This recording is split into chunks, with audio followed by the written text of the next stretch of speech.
I think people can sense my frustration. Maybe this time last year, I don't think the bots were standard, and I think even you yourself sort of admitted that we could push bots a bit more to be better.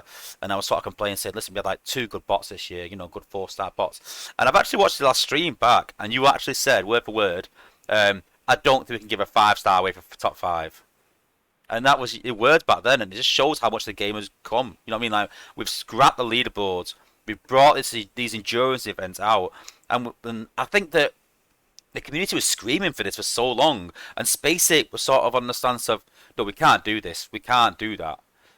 But I kind of feel like you've starting to listen a bit more to player base and go like, no, let's trust what they're saying. We don't have to keep it to a top. Was it top one leaderboard? Was it got the 5-star? I can't remember what it was now. The leaderboard, but we said like, oh, we've expanded it, and more people are getting those 5-star bots. And the idea for me was, yeah, but it's all well and good saying, yeah, but we're going to have 300 people with a 5-star bot or 500 people, but you've also got 500 people that need to level that bot. Yeah, and the endurance is probably something that I'm really happy about because it's something that we were taking to the team probably within my first few months of being here. I mean, it's not down to me why the endurance is here. I just pass the feedback on. It's the team to act on that. But that was something that it was very clear that players wanted in the early days when we were here, and we're glad that Hyro could just do it, really, because that is something that is a massive positive. And I'm not saying leaderboards are probably gone for good. We'll probably see leaderboards, and you're probably going to shiver at this, probably return at some point. But I don't think it'll be as crazy as you think. Maybe it'd be a leaderboard every 6 months or something like that, because I think we want to evolve the leaderboard. So when you think about evolve, probably we keep the endurance as it is, so anybody could hit 3.5 million, but then there would be rewards based on where you finished on top of that. So that's where I'm thinking a leaderboard every 6 months might be good. But yeah, but like you said, that's a completely different topic that what we're thinking at the moment. But endurance has changed the whole game pretty much in terms of Ender Saga events are really interesting. The Cyber Pass has been a big thing this year. Yeah.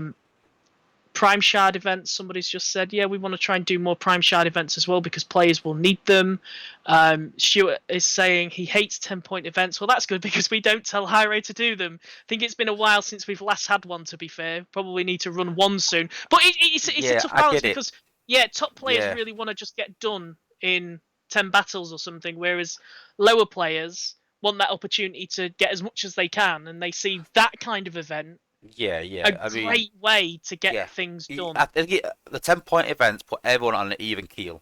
It does, Doesn't matter if you're HQ 10 or HQ 17, you're getting the same points for battle. And I don't mind that occasionally. And I don't think that anyone, like you said about leaderboard every 6 months, I'm not like going like, oh my god, that can't happen. I'm kind of like, yeah, and I think that in general, anything done in moderation, people will accept. I mean, you've seen that we'll do big events, and if it's like once twice a saga or something like that every 4 weeks, people are open to it. But as soon as we start hitting like 1 million event, everyone's like, no, this ain't happening, or 1.5 million, whatever. It's when they're sort of in close proximity to each other, that's when the burnout happens, and people start to, if you were going to do an endurance event, say, then a leaderboard within 4 weeks, people will lose their minds. Where if you go, right, listen, we're going to do this leaderboard every 4 months, say, then people were more susceptible to it. And as long as, if people got noticed as well, because people want to plan around these things, like me personally, I know it's a big event like that, I maybe even book some time off work. So you'll have more people sort of susceptible. But again, that's something we'll talk about in shortly, but just future planning a bit, and I know that nothing can be set in stone, so to speak. But if you've got 8-week sagas, you can do the maths and go, right, in 8, 16, 24 weeks, we'll go to a leaderboard. There's no more details than that other than in 24 weeks, there's going to be a leaderboard, there's going to be a big event, that's going to be that weekend. And then people can be like, you know what, I know it's coming, I can maybe make some plans. Yeah, and I'm excited because 2023 puts everything, as I've said to you, is on the table. So leaderboards on the table. There's a lot of other things that's on the table at the minute. So yeah, again, I'm not saying that we're going to have leaderboards back in 2023, but I do think that they will probably come back in a refreshed state. As like, you could just say it would be like endurance version 2, but it would be like a leaderboard, but it would only happen, like you say, every 6 months. It wouldn't be crazy like that, but it would be on the table. So yeah, that's interesting. Lots to come. Lots to Yeah, come. yeah. I mean, and again, sort of touched on the last year. So I think the big one for me personally was the MDS effects, prime lead hard mode to mix and that was a big turning point for me in terms of wars. It did up the difficulty. I know this time last year was about a lot of backlash about that. I understand that, but the game needed to progress. Remember the year ago, at a point where everyone was scoring like 12k, it was very stale, and that sort of opened the door a bit, and it did push the top players a bit more, and I still think that personally there's more room to push it, but so obviously I've talked about it in the past as well. How we had a conversation in playtest with Yanis. He just come in every now and again, and I like it when Yanis comes in that chat because sometimes we're having a discussion and there is a back and forth, and it's literally two opinions that don't match, and they never will match. It's like this sort of Blur thing in a minute. I don't want to get too much in depth with it, but you've got people on one side of Blur is amazing, he should be a 5 star, he's great. Then you've got other people on the side of, yeah, but it's kind of cheating in a way. I don't, not like the hacking, but it's not Yeah, how the yeah, game was designed. Then you've got the counter argument of, yeah, but this is a tactic in the game. So you've got these two different opinions, and neither are right and neither are wrong, to be honest with you. But I think it takes Giannis, especially in playtest, sometimes to come in and go, right, listen, this is how I want it. It's my game. He doesn't say that, but it's my game. This is how I envision the future. This is how I see this bot working or whatever going, and this is that. And you know what? Even though I don't agree with it, I'll kind of accept it a bit.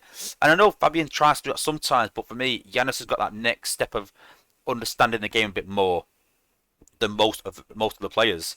So sometimes it just takes Giannis to come in and go, like, listen, this is sort of where we're going with that. And it was good that he came in, and I forgot what I was going on about now, what I was thinking, but oh yeah, so he sort of came in and said yeah, that he didn't want the effects too hard. That's what Unicron is for. But I just think we need something there more often than that, and that's the big question. You've seen in playtest, they talk about yeah. different leagues and more like extra hard mode. But do you have an extra hard mode when you've already got hard mode? And that's the big debate. Either way.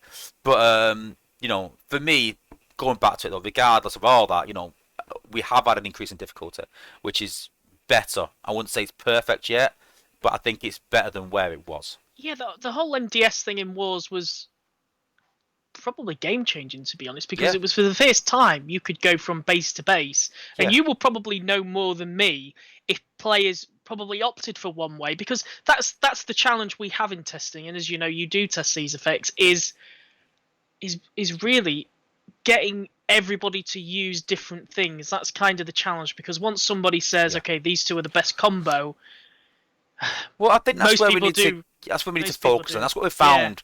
That we find that two, and it's not like just two go well together. It is two are quite powerful. yeah, But again, we'll talk a bit later on. I think why the reasons are behind that again. But ultimately, it has been quite successful. And yeah. there's always room for I'd hope so. improvement. But like I said in the past, I am quite critical of you guys and critical of the game. But I do congratulate you when you do some good things, and that was a really good move. If I'm turning around and going, "Oh, that was genius," like that must say a lot. If I'm quite critical and I'm going, "Yeah, like, I yeah, always think on how did we come about that, but we were just throwing ideas in playtest. And yeah," that's for what I'd me say. personally, Yeah, I really wanted players to be able to pick their own things. And then I was just thinking, well, how can we really define that? yeah, I How can think, we yeah, really do? How can we really define that? And I was like, MDS, three yeah. attachments. I don't want to be big-headed, but that's Yeah, probably for me fighting for yeah, choice, yeah, choice. I can't say it enough. Choice. The more choice for me, the better, because I don't want to go to a base. I don't want to go to a base and say, right, I'm going to take these 8 bots in, and you see it. There's people like, yeah, I don't even scout bases. I just take my 8 bots and just go. And for that really angers me, because I'm like, that shows that it's just them 8 bots. It doesn't matter on the base. They're going to wipe it out, and I understand that, some players won't have all the options, but the top players, that's what, for me, what makes you a top player is you can look at a base and go, right, that is going to be hard with the bots I yeah, normally use. What have I got in reserve? So it's like right now, I've got my team set. It works well. It works pretty decent against HU18 from what I was testing, but I'm still now looking for ways on how I can get through HU18 easier. I'm looking at more options, and that makes me want to go and chase them bots. If I can attack HU18 with the same 8 bots I've got now, I'm going to level them to level 67, and I'll be straight back at you going, Dale, I'm bored. What are we going to do? And I'm not saying alienate bots, but make it more difficult so they're viable still. So a perfect example of that for me is the electric lightning rods and sea spray. You can still use sea spray with a lightning rod. It makes it a lot harder because reduction, but you can take the build bot out, which makes it harder because you're using more points. And that's a perfect balance there. It didn't alienate him, it didn't kill him. People still use him. But sometimes I'm looking and going, I might drop sea spray if there was a more viable option. And I think again, another great thing I've talked about on my stream was the acid and fire, the things they're doing with the combos at the minute in playtest that sort of Fabian announced, maybe something about healing. Again, it's not been decided 100%, but I like that. Again, it's giving you different options and making you think, well, actually, I'm going to take Sea Spray out and put this guy in because I can combo him with that. And it makes you sort of think of different options. Yeah, I do like the way that they're going in testing with all the combos and things, but like just going back to your MDS point, yeah, I think the thing I've learned at the moment is people like personalization. They want their base to be unique to them. Yeah. And while the new Titan does that, again, it doesn't really, probably for a player's point of view, it doesn't really make them too happy going, okay, this is my base and it looks really cool, but I've just gone to somebody else's base and it looks the same as mine. Yeah. So I think we could probably do more work on the personalization thing, but I'm definitely sure that I'm putting forward all my feedback to the team that players do want more choice. They do want to just say that this base is mine and I want to defend against this kind of attack and I've got a setup to do that. Yeah. So that'll be that's what I'm pushing for anyway. Yeah, I mean, I've always said I don't want to kill any bots. Like even this big Blur thing, no. I don't want to kill Blur. I want it where. Listen, I've got level 61 Blur right now that I'm leveling up, so I do not want to kill him for a purely personal point of view. But what I want to do is I want to look at a base and go, you know what? I've seen a hole in this design where I can use Blur to a really good effect.